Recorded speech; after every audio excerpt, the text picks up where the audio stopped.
Today I'm in a garden that takes resourcefulness to a whole new level, and just wait till you see what is packed into a very ordinary plot. Can you believe this used to be just bare lawn? You are going to love it. Wade, this is a remarkable location. The rolling hills, blue sky today, and you're packing so much in here. It's quite an incredible sight. What have you got here?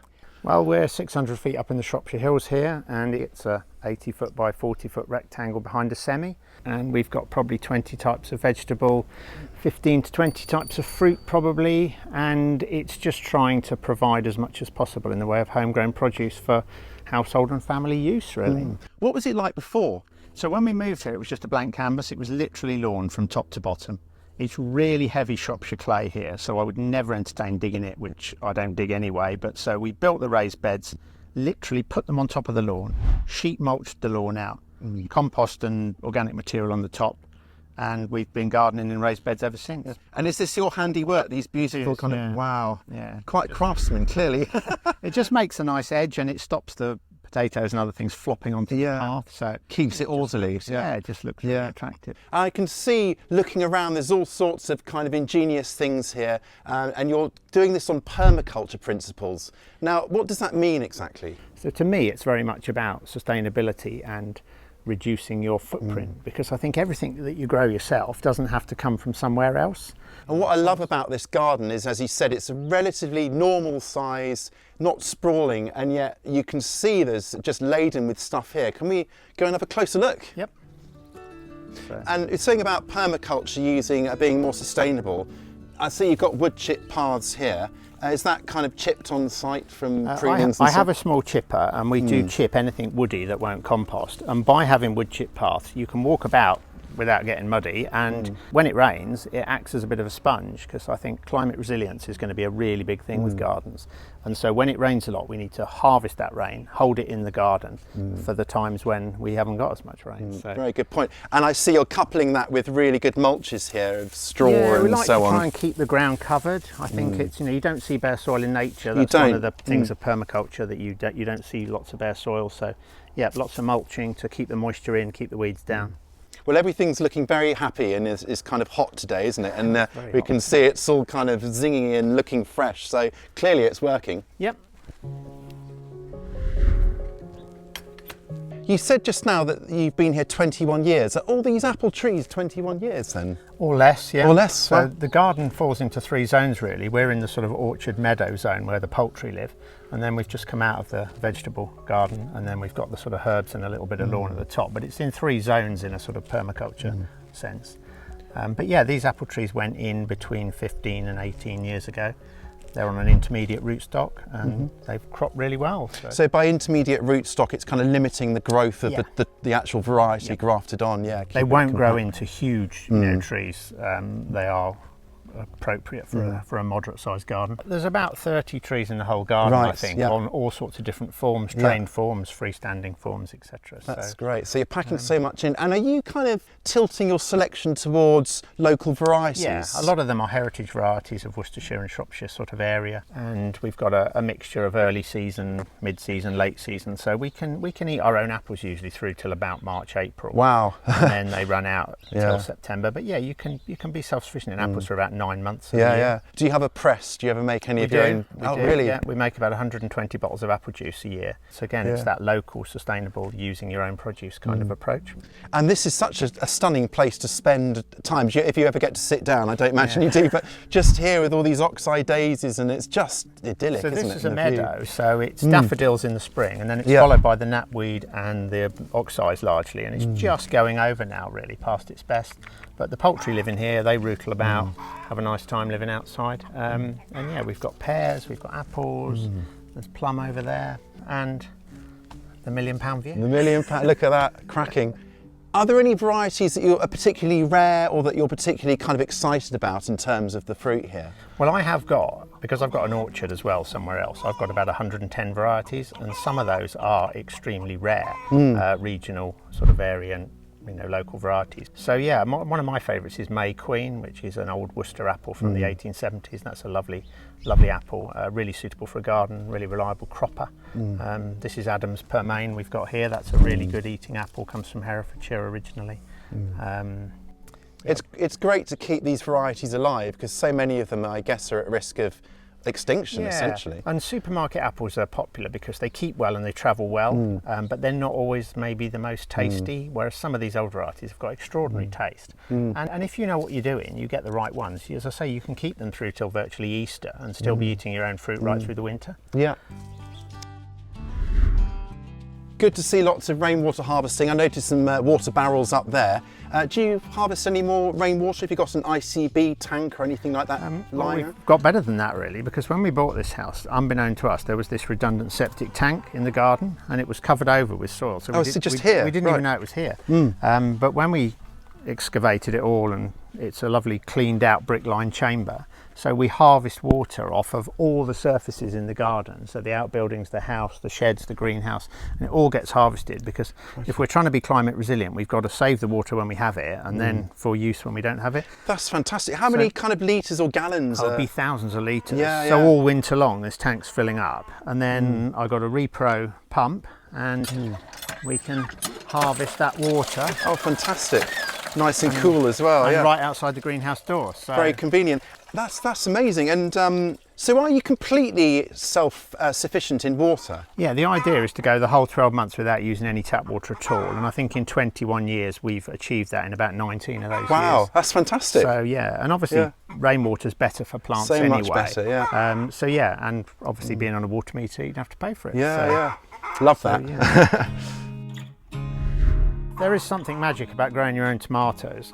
I've got about 7 different varieties probably in here. Wow. And they're cropping really well at the moment. They're beautifully ripe. There's a real smorgasbord of delights in there. Well, I grow sort of 2 or 3 varieties probably every year, and then I'll mix in or try 2 or 3 other ones. We've got some beefsteaks, we've got Moneymaker, we've got Yellow Delight, we've got some Sun Gold, Tigrella, so...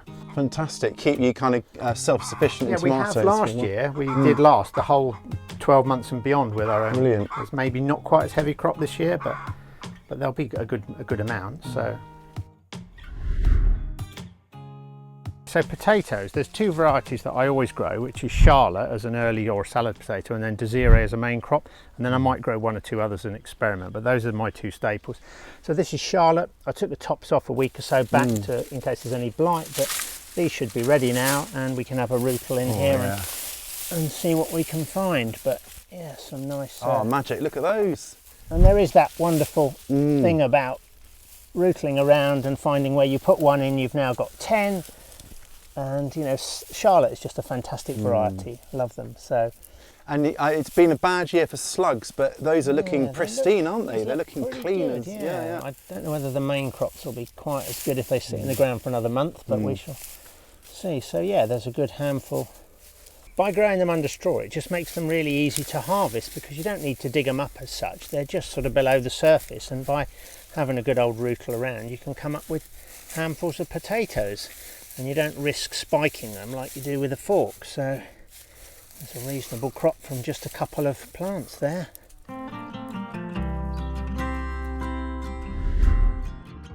So in terms of fertility, we make a lot of leaf mould. So this is this fresh stuff from summer pruning, and that will rot down. And then in this one, we've got last year's, which is turning into some quite nice stuff. It's well on the way now. Leaf mould's great because it isn't full of weed seeds usually, so it makes a really good addition to seed compost, potting on compost, and by the time we get to probably next spring, that'll be beautiful stuff. So everything that we produce by way of prunings, clippings, we try and recycle it all. We also have liquid feeds that we use in the garden, so the idea is that nothing leaves the garden really, it all gets recycled and goes round again. Fantastic. And what sort of liquid feeds have you got? Can we comfrey, yep. Comfrey. I'm guessing this isn't banana flavoured milk. What have we got in here? So that's concentrated comfrey liquid. Okay, great. So we make that by putting it in this recycled food caddy. So we put the leaves in the top with a weight on the top of them. It squashes it down over a few weeks, and then we can run it off the little tap in the I bottom. see, got a little tap. And that's really concentrated, and just put a splash in the watering can for the tomatoes. And what sort of dilution are you doing for that? Kind of a splash. A splash, yeah. I like not it. very Gardener's measurements, why not? Yeah, just slip a bit in. But Yeah, it's really good because it's high in potassium and all sorts of trace elements. That's great. And how many kind of refills of this to kind of get a bottle of the concentrate? You can get about one-ish out of if it's full up. It takes a few weeks to break good. down. Yeah. So this is our other rocket fuel for tomatoes, but this is a sprout bag of sheep poo or sheep droppings and steeped in water, and that makes a fantastic feed for for anything really, but particularly for the tomatoes. And my old mother used to make that, so that's been a good. That's awesome. So you go out for years. Go out with a carrier bag around the hills, just kind of gathering poo. Basically. We've got some sheep in my orchard, so they're great. from our sheep. But it honks a little bit of farmyard, but it's great stuff for making things grow. I think if it honks a bit, you know it's doing good stuff. It's gotta be good, yeah. So Wade, do you import anything into the garden at all, or are you producing absolutely everything in terms of composts and so on? We use a bit of peat-free multi-purpose for seed starting because you just need the sterility. But other than that, no, it's the homemade compost, the leaf mould, lots of organic material as mulch, just to kind of keep feeding the soil all the time. So no, we try to keep that closed loop really. So here we've got pumpkins growing through an apple tree, which is very permaculture sort of thing, but using the tree as a support. Beautiful. Even more tomatoes, Wade. You really are packing them in. So the idea is to not, in a small garden, is to not have bare patches of ground for lengths of time, because you want that constant use of the ground with different crops. I guess that's especially important in a relatively small space to maximise and I think yields. one of the things we've learned over the years is that you need to sow probably once a month, whereas a lot of people think you sow at Easter and that's it for the year. But you've got to just keep sowing to get that succession. So because you don't want to glut as well. You don't want loads of something that isn't going to keep all in one go. You want it staggered throughout the season. So having that discipline to remember, do you have a sort of reminder or a sort of notebook or something? I do try and keep a garden journal, and that's really useful because you can write down what cropped and what you sowed on what date, and then in other years you can compare it and see how the seasons have changed and things. But the greenhouse is fantastic because at 600 feet here in the hills, this just gives you that extended season that you wouldn't get without it. So yeah, greenhouses are great. However much money you spend on a greenhouse, it's always a great investment. Absolutely. Wade, this sort of high up, what are your main kind of pests in the garden here? I think slugs are probably the bane of most gardeners' lives, and my trick with that is to grow things on in the greenhouse for as long as possible to get them of a decent size before they go out, because the smaller things are when they go out, the more they seem to get attacked by the slugs. So if you sort of grow this on to about there and then put it out, it's probably got a fighting chance, whereas if you direct sowing is really difficult here with the slugs. It's a bit of a faff, that extra step, but it guarantees that they'll pull through. It just does a way of trying to get around the slugs, which this year have been very bad. Same in my garden, don't worry, it's been a nightmare, hasn't it? It's been a very bad slug year. I'm noticing a lot of repurposed and recycled stuff here, Wade, man after my own heart, like your sort of arches here for your covers, and this looks like a pallet collar here. Yeah, I'm big into using sort of upcycled or recycled materials, because I think one of the things I've always liked about gardening is you don't need a lot of money. It's a great social leveller, and if you ever visit allotments, they're wonderful for innovation. And we've got, as you say, lots of things that cost virtually nothing really, and the raised beds, the pallet collars. This cloche used to be a shower cubicle in a previous life. Oh, amazing. So it was going in a skip, and I just thought that's far too good. That's a space age sort of That's cloche. a good piece of, it does look space age. That's a good piece of glass there. That's been great, and it gives you that extra capacity in the spring when there's lots of things in trays as well, and now it's got butternut squash growing in it. Yeah, they'll love that extra warmth. And I'm noticing your kind of like plastic bottles there for popping over things and the frost. Mini cloches for getting things going in the spring, or just protecting things from the birds sometimes. But yeah, that is one of the great things. You can just garden out of a lot of what other people throw away, really. One thing I'm noticing is you've got quite a few unexpected things for being quite high up. I've seen grapes, there's an olive tree down there. Now these guys, apricots. Yep, apricots are 600 feet in the Shropshire Hills, but it's quite a sheltered spot here, and this is a variety called All Gold, which seems to do quite well. It's been there for many years. And yeah, who'd have thought apricots in Shropshire? So they're just It's just falling off the tree there, isn't it? It's perfectly right. Yeah. Look at this. This has to be the best looking bug hotel I've seen. Wade, what a stunner. And you've even done a little sedum roof with it as well. It's gorgeous. Well, my daughter made this as our school holiday project some years ago, but yeah, there's all sorts of things living here, probably solitary bees, spiders, all kinds of things, which hopefully are coming out and doing some pest control for us. So yeah, a bug hotel's a great addition to any garden with the current emphasis on biodiversity. It's great. I see you've obviously got things like the fennel flowering up there and got all the sort of hoverflies that will help predate pests. And I'm guessing your ducks as well, you let them out? Yep, we've got the 2 ducks, Lucy and Plum. They're Muscovy ducks, so they come out.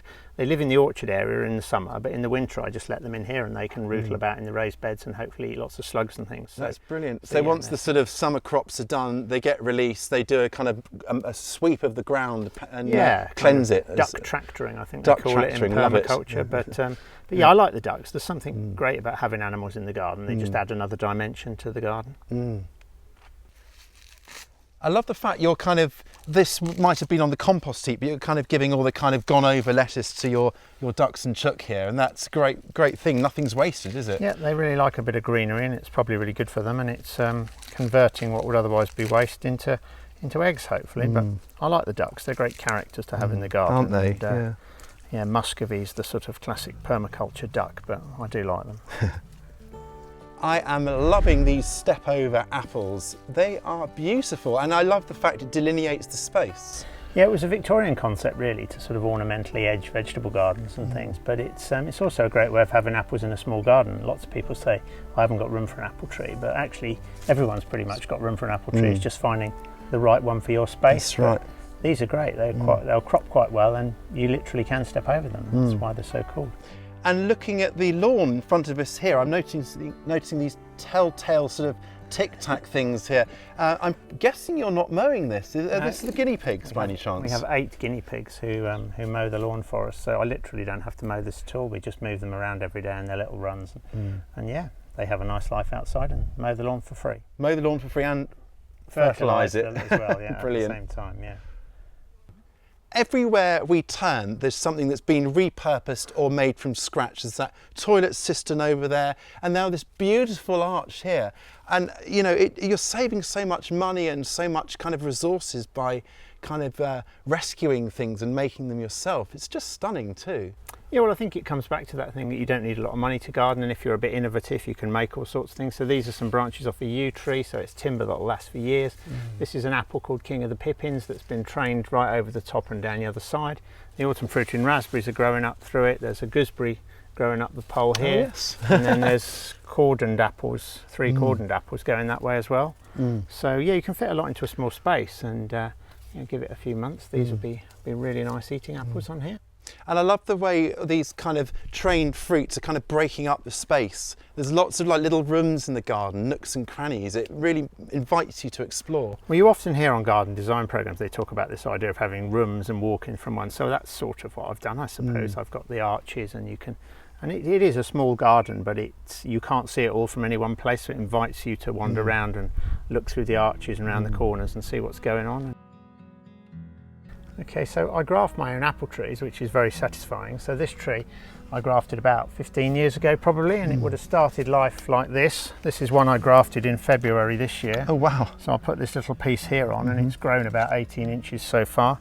But it's very satisfying to take a cutting off one tree, get a rootstock, and you kind of like bandage it together to kind of hold it in place. You splice. It's a splice cut that you then, like as you say, bandage up, and it's amazing that a piece of one tree will fuse and grow on the roots of a different tree. That's top level gardening. That is, I reckon, grafting. It's very satisfying, and it's incredibly economical because the rootstock's a couple of pound, and get a cutting off your friend's tree, and you've got really cheap apple trees. But yeah, so that's the biggest tree in this garden that I actually grafted myself. Wow. Your pond here, Wade, any wildlife in here? Well, there are frogs and newts in there. I don't know if you can see any today, but hopefully they're part of the pest control cycle of coming out at night and eating a few slugs and things. But yeah, it is amazing. Water in a garden of any size will just draw in wildlife, and that had frogs in it within probably 18 months of being put there originally. So if you build it, they will come. They will come. every surface is made use of, like against the fences here. You've got this, is it thornless blackberry? Yep, thornless blackberry, so it brings that three-dimensional element of gardening. It's not just about what's growing on the ground. You can grow up vertical spaces. This is a bit of a shady fence, but blackberry is a woodland plant, so it will tolerate a degree of shade. And they're easy to pick because they're not prickly. So yeah, that's another good autumn crop. What I'm loving about this space is it's relatively small, but there's so much in here. And for people that want to find out more about Wade's ideas, he's got a book, which I will link to down below. Wade, you've been a real star today. I've loved following you around. I know everyone will have enjoyed it too. And Wade, what a stunning basket of produce we've harvested today. Some real beauties in there. Thanks for having us along. It's been an absolute pleasure. Thanks for coming, and hopefully it shows that you can grow a lot in a very small garden